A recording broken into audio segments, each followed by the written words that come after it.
Ce matin-là, le monde du cinéma français s'est réveillé avec une nouvelle qui a glacé le sang de millions de fans.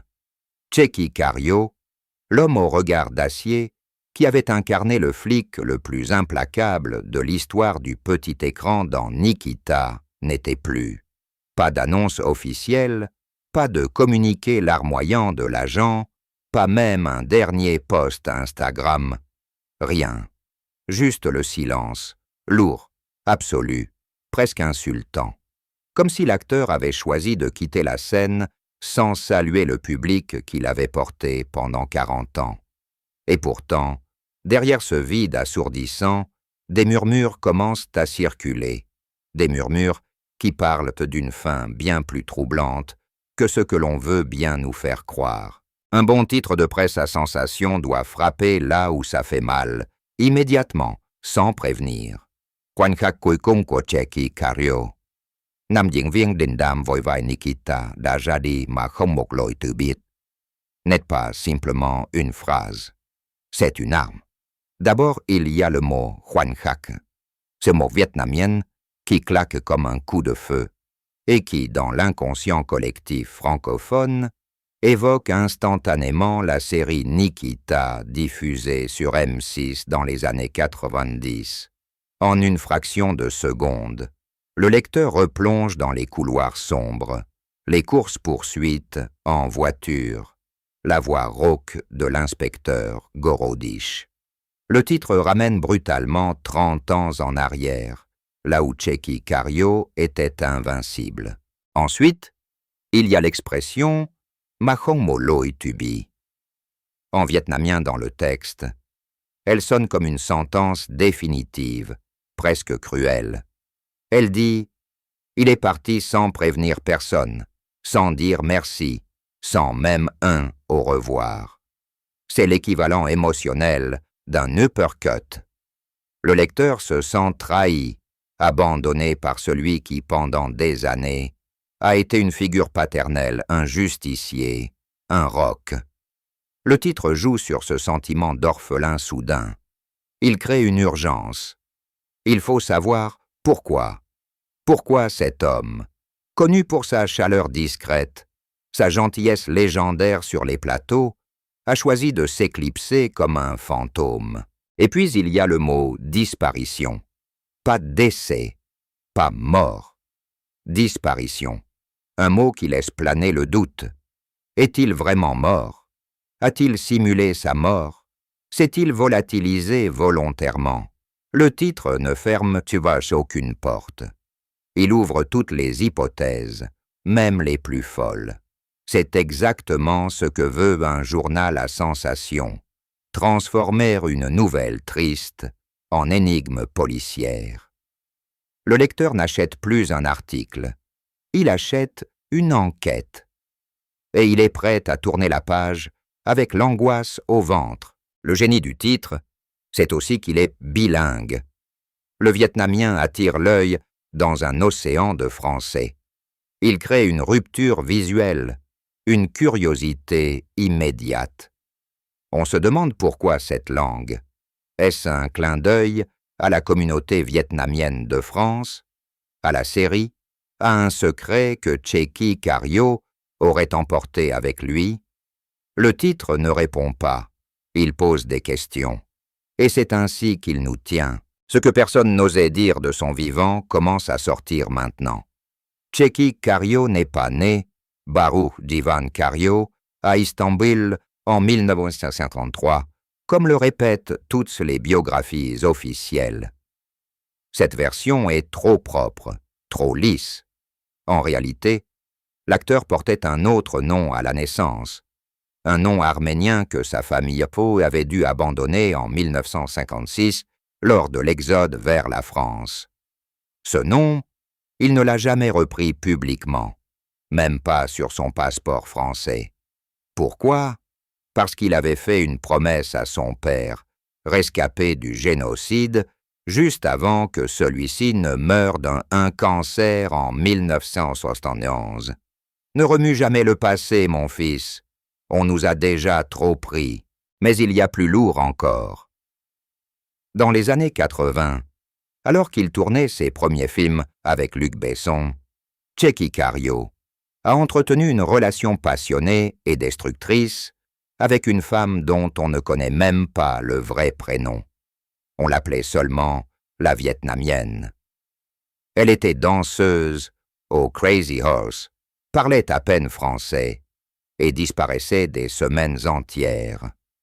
C'est elle qui lui a appris les quelques mots de vietnamien qu'il utilisait parfois sur les plateaux pour faire rire l'équipe. C'est aussi elle qui, en 1987, lui a laissé une lettre de 3 pages avant de mettre fin à ses jours dans une chambre d'hôtel à Cholon. Une lettre qu'il a gardée dans la poche intérieure de son blouson en cuir pendant 37 ans. Personne n'a jamais su ce qu'il y avait dans cette lettre. Ni Anne Pariot, ni Jean Reno, ni même sa propre fille.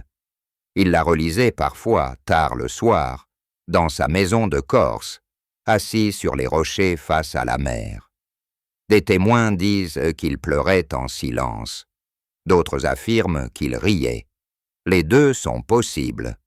Ce qui est certain, c'est que cette lettre était devenue son fardeau le plus intime, et qu'il avait décidé qu'elle disparaîtrait avec lui. C'est pour cela que le titre en vietnamien n'est pas un hasard. C'est un message codé, une dernière signature, une façon de dire « Vous ne saurez jamais tout ». Derrière le colosse de cinéma, il y avait un homme brisé depuis l'enfance. Le pogrom d'Istanbul en septembre 1945, il avait 2 ans. Il n'en a presque aucun souvenir conscient, mais son corps, lui, se souvenait. Toute sa vie, il a souffert de crises d'angoisse nocturnes terrifiantes. Il se réveillait en hurlant, persuadé qu'on venait le chercher pour le jeter à la mer. Sa mère devait le bercer pendant des heures, comme un bébé. Adolescent, il a développé une phobie maladive des foules. C'est pour cela qu'il refusait presque systématiquement les avant-premières. Les rares fois où il acceptait, il arrivait toujours par une porte dérobée, le visage fermé, les mains tremblantes. Les gens pensaient qu'il jouait le dur. En réalité, il luttait pour ne pas s'effondrer. Et puis il y a eu l'accident. En 2012, sur le tournage d'un film d'action en Bulgarie, une cascade mal répétée. Il est tombé de 6 mètres sur du béton. Fracture du bassin, 3 vertèbres touchées. Les médecins lui ont dit qu'il ne remarcherait peut-être jamais correctement. Il a remarché, mais il a souffert le martyre pendant des années. Les antidouleurs forts, les injections de cortisone, les nuits blanches, où la douleur était si intense qu'il se cognait la tête contre les murs pour penser à autre chose. Il n'en a jamais parlé. Jamais. Même pas à ses partenaires les plus proches. Sur les plateaux, il arrivait en boitant légèrement, serrait les dents et jouait. Les gens disaient « Quel professionnalisme !» En réalité, il se détruisait. Et puis il y a eu la maladie. Pas celle qu'on annonce dans les communiqués. Une autre, plus lente, plus sournoise. Un cancer du pancréas diagnostiqué en 2021. Stade 4, inopérable. Il a refusé la chimiothérapie. Il a dit à son médecin « Je ne veux pas partir chauve et sans dignité ». Il a choisi de vivre ses dernières années comme il l'entendait, en cachette, sans jamais rien dire à personne. C'est cela, le vrai scandale, pas qu'il soit mort, mais qu'il ait porté tout ça seul, pendant des décennies.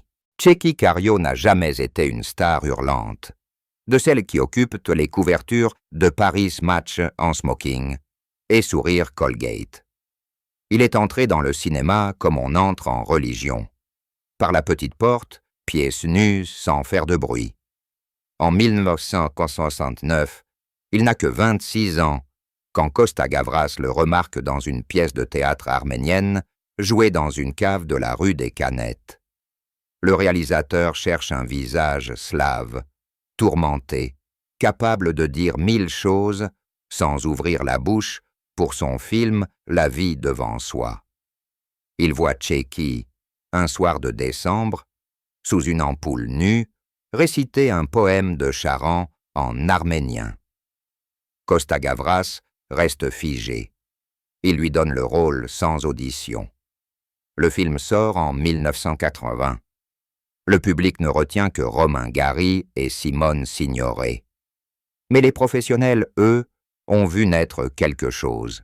Ensuite, vient la rencontre qui va tout changer. Luc Besson, jeune loup de 29 ans, prépare Nikita. Il veut un flic qui fasse peur rien qu'en respirant. Il teste une centaine d'acteurs. Aucun ne colle. Un jour, un assistant lui glisse une cassette VHS d'un court-métrage tourné à Marseille où Tchéky joue un truand muet. Besson regarde la scène où l'acteur fixe la caméra pendant 45 secondes sans ciller. Il appelle immédiatement. La première lecture a lieu dans un café de la place des Ternes. Besson lit les répliques de Nikita, Tchéky, celle de Gorodiche. À le vient, Besson pose le scénario et dit simplement « C'est toi ». Le film sort en 1990. En une semaine, Tchéky Karyo devient l'homme le plus effrayant et le plus sexy du cinéma français. Les adolescentes collent sur sa photo dans leur cahier Clairefontaine. Les garçons copient sa façon de marcher, mains dans les poches du trench coat, épaules légèrement voûtées, comme si le monde entier lui pesait dessus. Mais il refuse la gloire facile. Quand on lui propose des rôles de flic dans toutes les séries policières de TF1, il dit non. Il accepte en revanche de jouer le diable dans Les Patriotes d'Éric Rochant, un juif pied noir dans Un héros très discret de Jacques Audiard, un colonel serbe dans Doberman, un tueur à gages russe dans Taking Lives avec Angelina Jolie. Il traverse les frontières comme d'autres traversent les rues. Il tourne en anglais, en espagnol, en italien.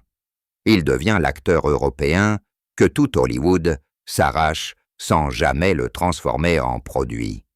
Il garde sa maison à Ajaccio, son accent roulant, sa timidité maladive.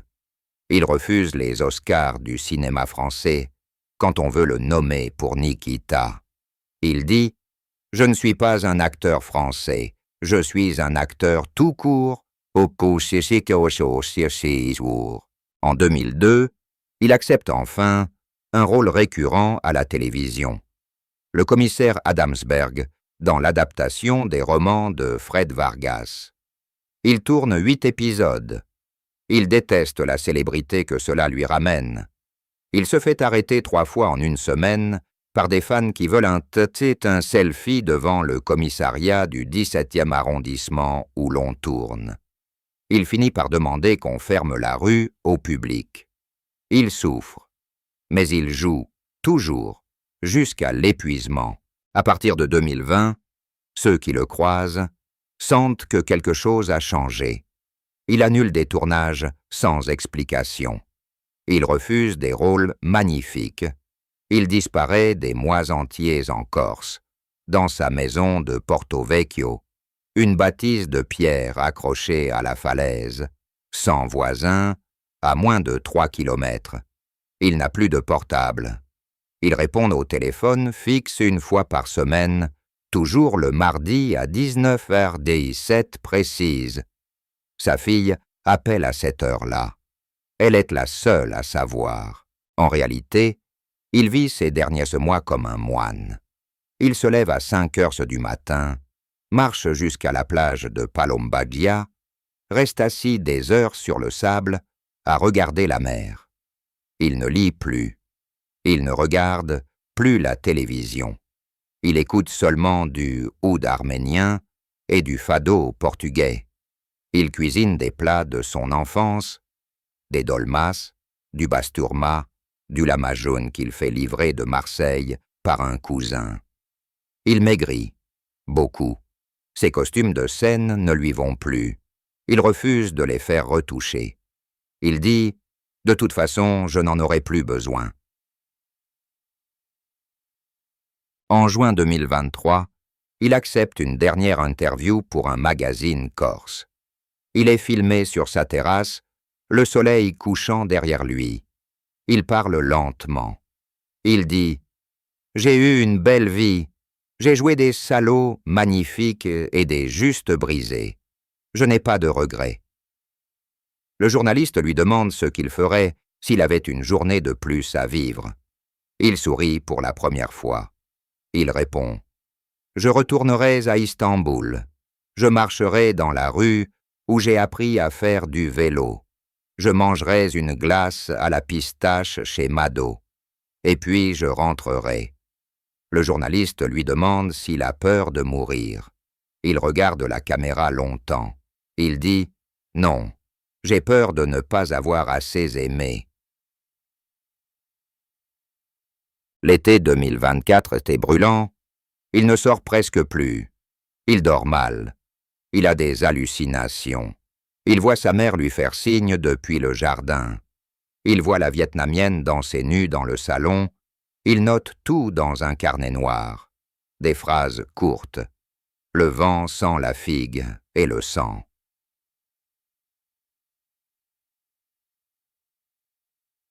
Je n'ai plus mal nulle part. Donc, le 14 octobre 2024, il appelle sa fille. Il lui dit « Viens ».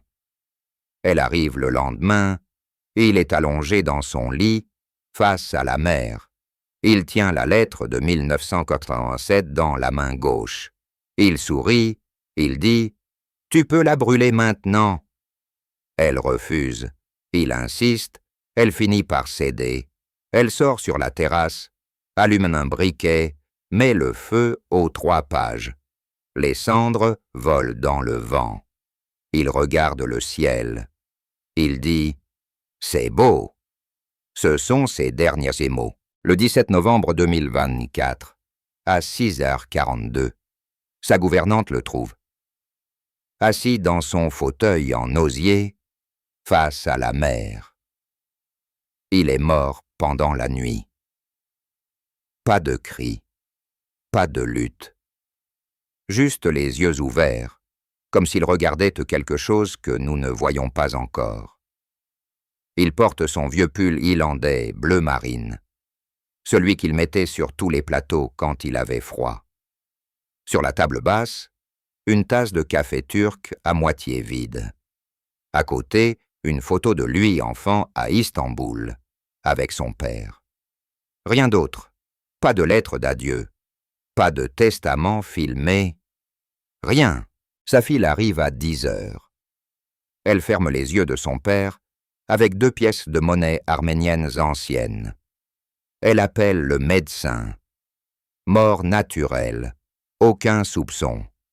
Les pompes funèbres arrivent à midi. Ils veulent que l'emmener. Elle refuse.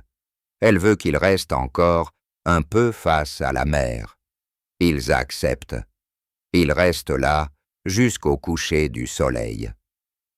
À 18h17, le cercueil descend l'escalier de pierre. Les voisins, alertés, sont là. Personne ne parle. On entend seulement les vagues. Le lendemain, la nouvelle tombe. Pas de communiqué. Juste un post Instagram de sa fille. Une photo de la mer, avec pour seule légende, une phrase en arménien. Traduction, il est rentré à la maison. Les médias s'emballent. Les chaînes d'information, en continu, tournent en boucle. On ressort les images de Nikita. On interviewe d'anciennes girlfriends qui pleurent. On montre des fans en larmes devant le cinéma Le Balzac. Mais personne ne sait ce qui s'est vraiment passé. Personne ne sait qu'il avait tout organisé, qu'il avait choisi la date, qu'il avait demandé qu'on ne fasse aucune cérémonie, qu'on le crématise, que l'on disperse ses cendres entre la Corse et Istanbul, là où il était né et là où il avait choisi de mourir. Luc Besson, joint par téléphone en Californie, a pleuré pendant 20 minutes avant de pouvoir parler. Il a dit Il m'a appris ce que c'était qu'être un homme. Il ne jouait pas les durs. Il l'était. Anne Parillo, en tournage en Nouvelle-Zélande, a annulé sa journée. Elle a envoyé un message vocal. « Tchéky, je n'ai jamais aimé personne comme je t'ai aimé sur ce plateau. Tu étais mon grand frère, mon amant, mon bourreau. Merci de m'avoir rendue vivante. » Jean Reno, en vacances à Saint-Barth, a publié une simple photo. Lui et Tchéky sur le tournage de Doberman, bras dessus, bras dessous, souriant. Légende, à mon pote, à jamais. Jacques Zodiard, en montage à Paris, a fermé son studio pendant 3 jours. Il a dit aux journalistes « Je n'ai jamais rencontré quelqu'un d'aussi doux et d'aussi violent à la fois.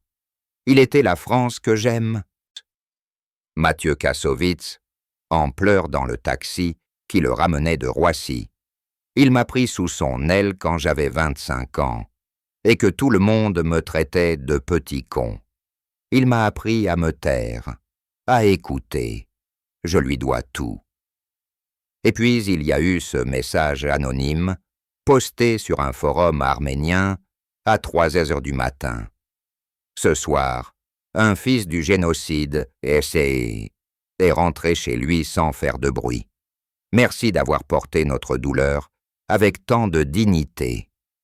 Le message a été liké 40 000 fois en 1 heure. Tchéky Karyo est parti comme il avait vécu, sans tambour ni trompette, sans demander la permission, sans déranger personne. Il laisse derrière lui une filmographie de 120 films, des milliers de regards qui ne mentent jamais, et un vide immense que personne ne pourra combler. Il nous a appris que l'on peut être un colosse et trembler la nuit, qu'on peut terrifier des millions de gens à l'écran et avoir peur des foules dans la vraie vie, qu'on peut tout donner et ne rien demander en retour. Il est parti sans dire au revoir, peut-être parce qu'il n'y avait plus rien à dire, peut-être parce qu'il savait que nous n'étions pas prêts à l'entendre. Repose en paix, grand homme. La mer de Corse est plus belle ce soir.